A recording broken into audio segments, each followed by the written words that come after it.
Well, ding dang dong, ram along, ling long, ding dang dang a dong. You listen to Ministry, man. Jesus built my hot rod.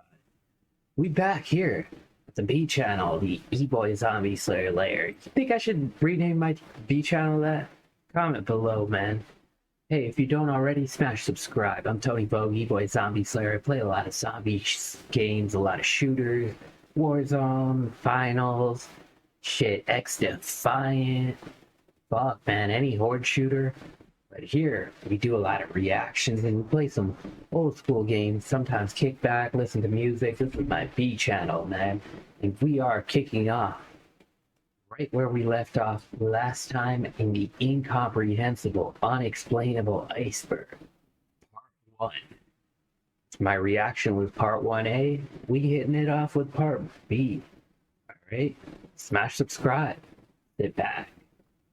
Y'all know we smoking because Call of Duty League's on. We don't smoke during the day. 3-702817.4. That word, I can't and won't repeat all those letters and numbers, so I'm going to call it the Assassin Star because that sounds cool. Is a name given to a star in our galaxy, among a few others that have had a very peculiar trait. It dims. That's it. No, I'm just kidding. While this has been shown before, other stars called variable stars, which is a star whose brightness changes with time, there are other stars like Tabby's star that shouldn't do this.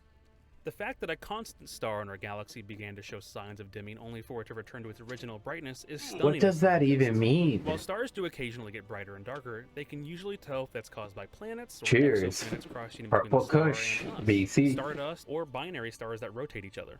But a constant star shouldn't get dimmer and then return back to its original state of brightness, and scientists are having a very hard time figuring out why. There's another star very similar to this assassin star called Tabby's star that is dimmed and then returned back to its original brightness multiple times. But at sporadic intervals, there's no pattern to the madness yet.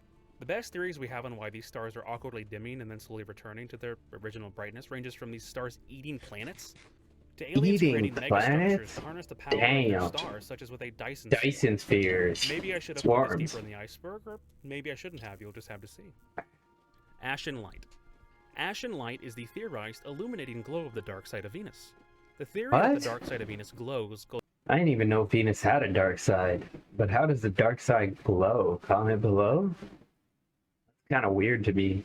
Weird to you? Goes all the way back to the 17th century, when an Italian astronomer named Giovanni Riccioli, I hope I said that right, saw what he reported to be a faintish gray light on the dark side of Venus that he dubbed the Ashen Light of Venus, hence why it's called the Ashen Light.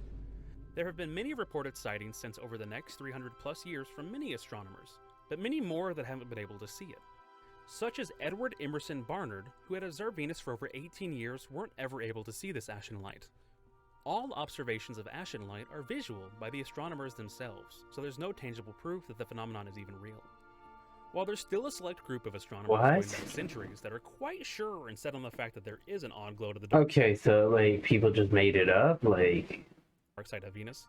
As late as 2015, instances of occurrence of ashen light have had extremely suitable conditions to be recorded and planned, with still no concrete proof able to come out. The hardest part so far about any alleged sightings of ashen light is that it's never been recorded or photographed. The astronomy community has many theories about how this space light is even possible. The best and most likely in order are massive lightning storms all happening simultaneously, causing a glow to form. It's possible that the light is caused by fireworks from the Venusians celebrating the ascension of their new emperor. And possibly that it's just oxygen reaching a certain point in the atmosphere and emitting light. One thing is certain though, in the end, whether it's real or not, space has a lot of mysteries that we just simply can't or don't understand. I've left out about 5 or 6 different space unknowns that I am just not qualified to explain, let me just be honest. As well as I didn't want every other entry on this list to be about some far-off space thing that uses bigger words than I have any right using. For example, since the initial writing of this video, an entirely huge new way of seeing and exploring the universe was brought forward that could possibly change your outlook on not just space, what way of seeing and observing made? Pulsar timing array. I am not even going to begin to... What the fuck is a pulsar timing array? Act like I know the bare minimum to these. But they are allowing scientists to see and observe space-time comprehensions, gravitational waves across the universe, and use pulsars to learn about the universe, which is giving us a deeper and more well-informed look on the universe. Hank Green put it in terms even I could understand in a tweet. At Hank Green, TLDREL5 on Pulsar Timing Arrays. Remember when the first telescope got made and then we spent 400 years continuously upgrading both the telescopes and our understanding of the universe? Well, that's happening again. We have a whole new universe detector. What the hell? And should in no way be understated. But we don't know right. I don't even know what that means. No one knows what it means. But it gets the people going. Right now, what all it will or won't change our understanding and I knowledge. kill myself, We just have man. to keep looking to the future and trying to understand more and more. Plague of Athens. The Plague of Athens was an outbreak of mysterious plague in 430 BCE, the second year of the Peloponnesian War, that killed between a fourth and a third of the populations of Athens itself. The outbreak persisted for 4 years and no one knows what it exactly was. With the waging Peloponnesian War, the Athenians were a major maritime powerhouse against their almost entirely land-based opponents of Sparta. So when Sparta began a campaign on land, the Athenians, under the direction of Pericles, were forced to retreat into the city walls of Athens itself, while their navy was used to harass their Spartan troops. With Athens already being heavily populated, and an influx of soldiers from the war, as well as refugees coming into the city.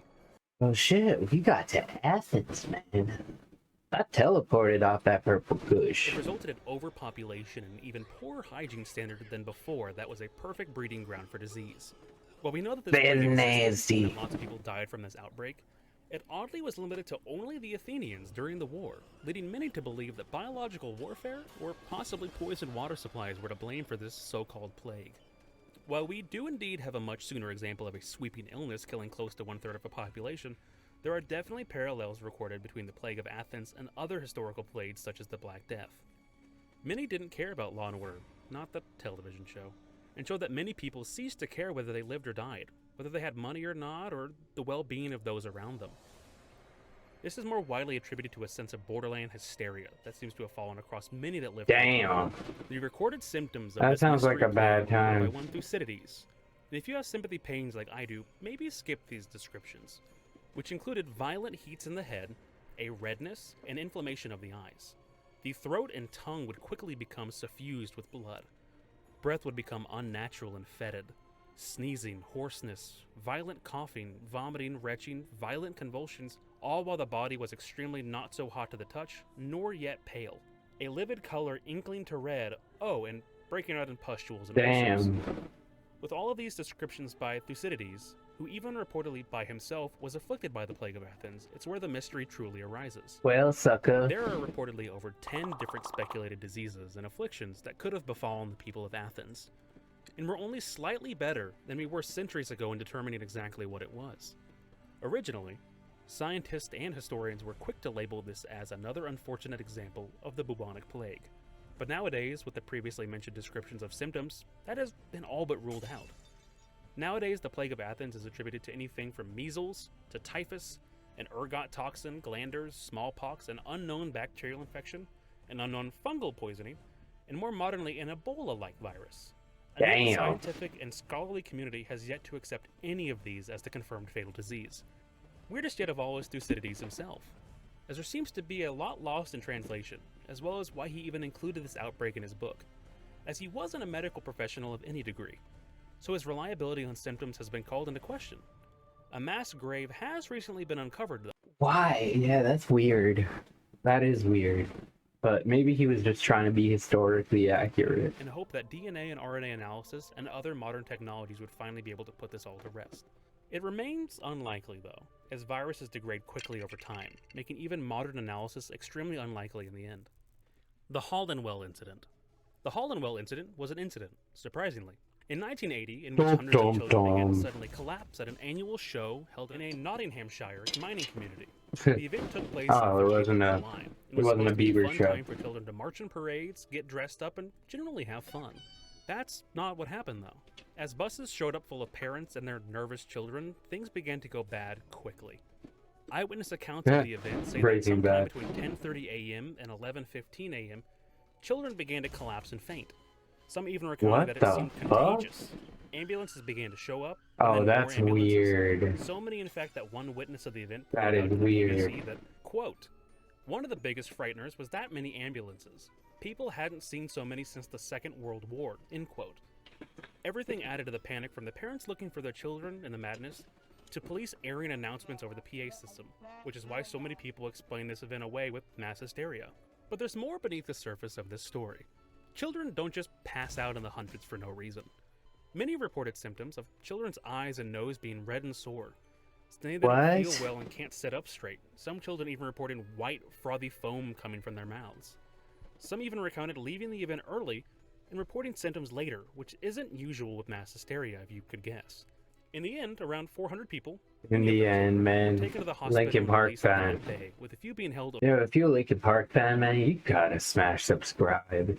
And comment below if I should react to Linkin Park, man. They're one of my favorite bands, but it wouldn't be my first time listening to anything by them. Overnight, including 2 babies. Of course, if it's in this list, there's a reason people don't quite understand why this happened at all. For the longest time, the official reasoning and ruling of what happened that July morning was ruled as mass hysteria. Their reasoning being that most children that happened to faint were wearing tight-fitting uniforms and hats, and were all concentrated in the top corner of the field. And the fact that the children didn't all faint at the same time, but instead were affected over the course of roughly 2 hours, added to the theory that this was a form of mass hysteria. What the Many, hell? if not most people nowadays believe this to be entirely false, though, as stated before. People who left the scene were reported being affected 2 hours later. Many also were quick to point out that many of the children affected were from working-class families and homes, so the inquiry wasn't taken seriously at all compared to that if it had higher-class citizens. Of course, many theories have been thrown out as to possibly what could have been the culprit, including gas leaking from the underneath mine shafts. Remember, this took place in a mining community. To pesticides in the nearby fields, water and food poisoning, or of course, the paranormal. The leading theory these days is much more sinister, though. The initial report seems to point to a form of chemistry being at fault for the entire incident, and them going with mass hysteria instead, as it's more easily explained away without the need for a thorough investigation. Pesticides were sprayed 3 days before the event, which could possibly describe what happened, but is unlikely. The leading theory these days is a form of over-cleaning of the toilets, which led to the creation of chlorine gas in the area, which possibly resulted in gas drifting across the fields and causing the incident. What? This, of course, is still a theory, and we may truly never know the true culprit, or if it was multiple things going wrong to create a bad scenario for all. But in the end, we can just be thankful that no one died, and there are now very rigorous safety conditions employed these days to help make sure another Holland Well incident doesn't happen. Oh, magic. Tilapia. Tilapia is an unexplained glowing light Tilapia is a fish. below the surface of the ocean Oh, that what? ancient and modern Polynesians used to navigate the Pacific. It's been described as a flash of bioluminescent light that emanates from a nearby island. So if you were to follow that direction the tilapia came from, you would be on your way to an island. There was a belief back in the day in the scientific community that Polynesians happened to colonize islands almost by accident. This has been disproven in plenty of ways, that the ancient Polynesians used to navigate the seas that have all been explained by some form or another, such as using stars, wind, wave patterns, the swells of the ocean itself, and the flight patterns of birds. But tilapia has remained unexplained all these years later, and the mere existence of tilapia is looked down upon and unexplained by many modern scientists as a myth. A major What reason is for this is the fact tilapia? that it is so rarely ever been seen, and especially not recorded or been able to be scientifically recreated at large. There are scientific research projects going on or being planned right now to hopefully help record tilapia so it can be proven and therefore studied. But in the meantime, this seems like a perfect time to finally go beneath the surface to the third layer of the iceberg. So, if you've made it this far into the video, Oh, sheesh. That was part 1B of us reacting to the incomprehensible, unexplainable iceberg. Part 1. Damn, man. That tilapia got me all caught up. What could that be? Shining from under the sea. Hey, that rhymes. Alright, man. Till next time, it's your boy Tony Bogue, E-Boy and Zombie Slayer. Check me out on Twitter. Check out my A channel. Go play some games.